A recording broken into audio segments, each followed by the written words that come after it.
Good morning student. आज हम कक्षा 10 के कॉमर्स सब्जेक्ट के बहुत ही इम्पोर्टेंट टॉपिक विनिमय विपत्र को डिस्कस करने वाले हैं। तो चलिए शुरू करते हैं अपने टॉपिक को। विनिमय विपत्र क्या होता है सबसे पहले जानते हैं। तो विनिमय विपत्र जो होता है वो एक व्यक्ति द्वारा लिखा गया, दूसरे व्यक्ति द्वारा स्वीकार किया गया वह प्रपत्र है जिस पर क्या होता है, एक निश्चित राशि चुकाए जाने का आदेश होता है। उसे क्या कहते हैं, विनिमय विपत्र कहते हैं। अब ये व्यक्ति होते कौन कौन से लोग हैं, इनके बारे में समझ लेते हैं कि व्यक्ति कौन कौन से लोग होते हैं। तो कोई व्यक्ति जब किसी दूसरे व्यक्ति के हाथ उधार वस्तु बेचता है, क्या करता है, उधार वस्तु बेचता है, तो बेचने वाले का रुपया खरीदने वाले के यहाँ क्या रह जाता है, बाकी रह जाता है। तो अब जब पैसा बाकी रह जाएगा तो उसकी कुछ न कुछ व्यवस्था करेगा वापस लेने की। तो बकाया राशि सही समय से वसूल हो सके, इसके लिए बेचने वाला व्यक्ति, कौन व्यक्ति, बेचने वाला व्यक्ति एक प्रपत्र तैयार करता है, एक डॉक्यूमेंट तैयार करता है जिस पर बकाया राशि चुकाने का आदेश दिया जाता है। वो बेचने वाला व्यक्ति उस प्रपत्र पर लिखता है कि भाई ये राशि जो है, उक्त धनराशि आपको इस डेट पर चुकानी है। तो जिस पर बकाया राशि चुकाए जाने का आदेश दिया जाता है। और कौन व्यक्ति, खरीदने वाला व्यक्ति जो है, जो ऋणी होता है, से उस पर हस्ताक्षर करा लिया जाता है। ये नहीं हमने प्रपत्र अपने मन से लिख करके रख लिया और सामने वाला उसको मान ही नहीं रहा, तो सामने वाले से क्या कराए जाते हैं, जो ऋणी होता है उससे हस्ताक्षर करा लिए जाते हैं कि देख लो ये सारी चीज़ें जो लिखी गई हैं, जो दिनांक है और जो रुपया है, इससे तुम सहमत हो कि नहीं हो। यही हस्ताक्षर युक्त प्रपत्र विनिमय विपत्र के नाम से जाना जाता है। और खासकर इसका प्रयोग जो है उधार व्यापार को बढ़ाने के लिए अधिकतर किया जाता है। तो चलिए आगे इसके कुछ और भी लाभ देखते हैं कि इससे क्या, इसकी विशेषताएं क्या विनिमय विपत्र की। तो यहाँ पर कुछ विशेषताएं, यह एक निश्चित आदेश पत्र होता है, ठीक है, निश्चित आदेश पत्र होता है और एक यह शर्त रहित होता है। कैसा होता है, शर्त रहित होता है। इस पर स्टाम्प लगा रहता है, क्या लगा रहता है, स्टाम्प, टिकट लगी रहती है। इस पर भुगतान पाने वाले का नाम व पता लिखा रहता है जिसको भुगतान मिलेगा। धन के भुगतान की अवधि निश्चित रहती है, एक तिथि निश्चित कर दी जाती है कि इस तिथि पर भुगतान प्राप्त हो जाएगा। इसमें एक निश्चित धनराशि चुकाने का आदेश रहता है। यह प्रपत्र तैयार ही इसलिए किया जाता है, एक धनराशि चुकाने का आदेश दिया जाता है कि इस दिनांक पर आकर के आपको ये धनराशि चुकानी है। इस पर स्वीकर्ता के हस्ताक्षर होते हैं। किसके हस्ताक्षर होते हैं, स्वीकर्ता के। जो ऋणी होता है वो या स्वीकार करता है कि हाँ हम इस दिनांक पर आपका रुपया वापस करेंगे आकर के।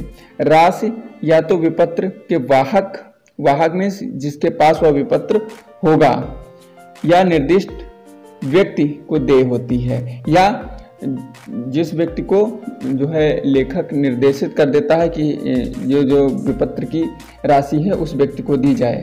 अगर वो किसी तीसरे व्यक्ति को भी देने के लिए आदेश कर देता है तो उसे भी वह राशि जो है दी जा सकती है। विपत्र की राशि जो होती है वो मांग पर और अवधि समाप्त होने पर देय होती है। दो कंडीशन में वह पैसा ले सकता है लेनदार। कौन कौन सी, या तो उसको आवश्यकता पड़ेगी तो मांग लेगा, या फिर जो उसकी अवधि है वो समाप्त हो जाने पर वो पैसा उसको स्वतः मिल जाएगा। लेखक और स्वीकर्ता, जो लेखक होता है और जो स्वीकर्ता होता है निश्चित होने चाहिए, ठीक है। तो ये कुछ इसकी विशेषताएं हैं। इसके बारे में और थोड़ा सा जानते हैं। इसके विनिमय विपत्र के पक्षकार कितने होते हैं। तो किसी भी विपत्र के प्रायः जो है कितने पक्षकार होते हैं, प्रायः 3 पक्षकार होते हैं। पहला पक्षकार कौन होता है, पहला पक्षकार होता है आहर्ता। कौन होता है, पहला पक्षकार आहर्ता होता है, ड्रॉयर मतलब लेखक। जो व्यक्ति विपत्र तैयार करता है उसे क्या कहते हैं, ड्रॉयर कहते हैं, जो लेखक होता है। दूसरा पक्षकार कौन होता है, स्वीकर्ता होता है, जो उसे अदा करने के लिए स्वीकृति या हामी भरता है या अदाता। वह विपत्र जिसका राशि प्राप्त किया जा सकता है उसे क्या कहते हैं, बिल्स रिसीवेबल कहते हैं।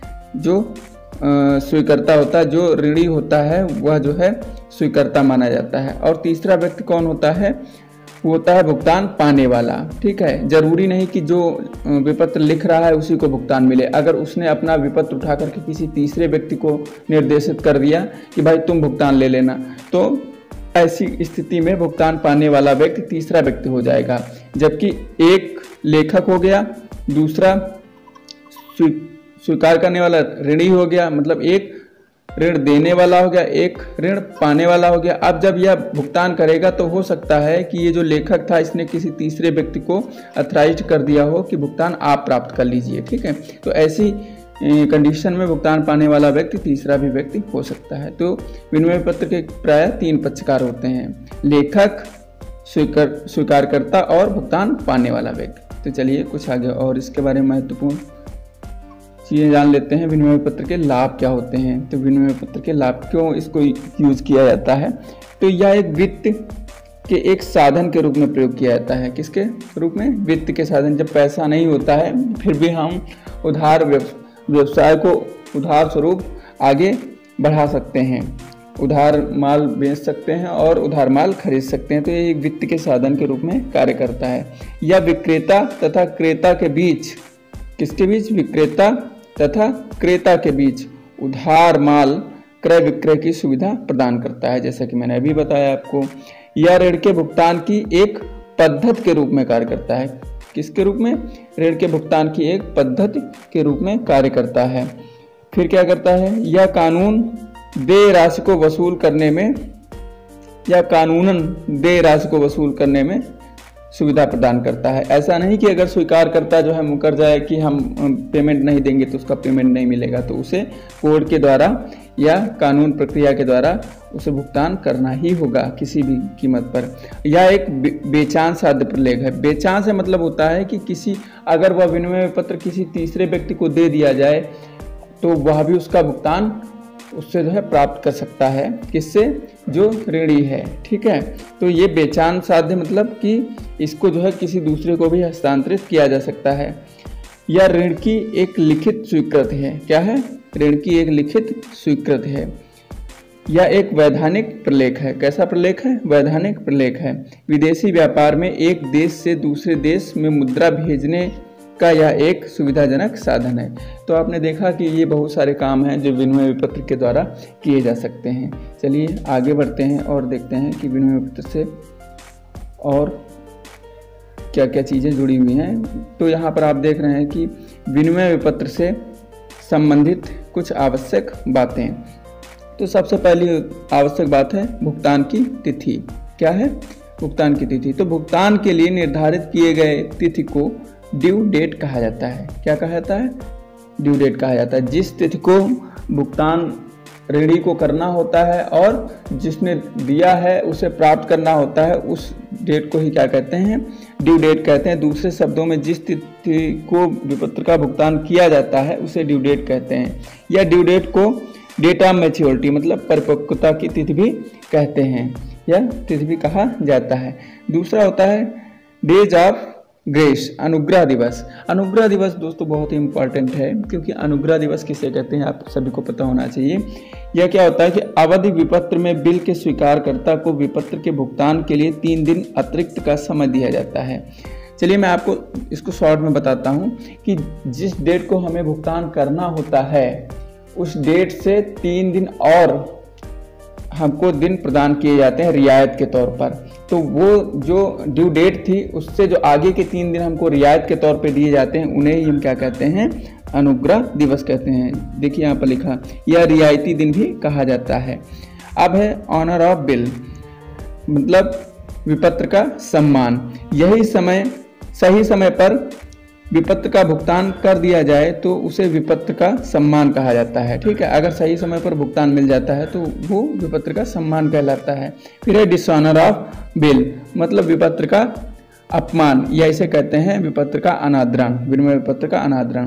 तो क्या होता है? सही समय पर अगर ड्राई मीन्स जो स्वीकार करता होता है ऋण को स्वीकारने वाला, कि जो कहता है कि हाँ हम ऋण सही समय पर दे देंगे, उसके द्वारा भुगतान नहीं किया जाए तो इसे विपत्र का अपमान कहा जाता है या विपत्र का अनादरण कहा जाता है। बिल डिस्काउंटिंग, विपत्र का भुनाना। विपत्र धारक यदि विपत्र को बैंक के पास जमा कर रकम प्राप्त कर लेता है तो उसे बिल डिस्काउंटिंग कहते हैं। कभी कभी जब जो विपत्र का धारक होता है, जिसके पास विपत्र होता है, उसे पैसे की आवश्यकता पड़ती है और वो देखता है कि अगर उसको पैसा जो है अभी ऋणी के द्वारा नहीं प्राप्त होगा तो वो उसे बैंक में लगा करके भी पैसा प्राप्त कर लेता है। फिर है इंडोर्समेंट ऑफ बिल, विपत्र का बेचान। बेचान जो है वो होता है कि अपने विपत्र को किसी दूसरे को हस्तांतरित करना। जैसे मान लो जो भी धारक है विपत्र का इस समय या लेखक है, उसको किसी अपने लेनदार को भुगतान करना है, उसे भी किसी का भुगतान करना है, तो वो अगर पैसा नहीं दे पा रहा तो वो अपना विनिमय विपत्र ही उठा करके उस व्यक्ति को दे देता है कि भाई ये लो मेरा विनिमय विपत्र, इससे जो पैसे मिलेंगे वो तुम अपने पास रख लेना। तो जब कोई अपना विनिमय विपत्र उठा करके किसी दूसरे व्यक्ति को दे देता है तो ऐसी प्रक्रिया को विनिमय विपत्र का बेचान कहते हैं। विपत्र का धारक अपने महाजन को यदि ऋण चुकाने के बदले विनिमय विपत्र दे देता है तो उसे इंडोर्समेंट ऑफ बिल कहा जाता है, क्योंकि जब पैसा मिलेगा विनिमय पत्र का तो वो उस महाजन के पास पहुंच जाएगा।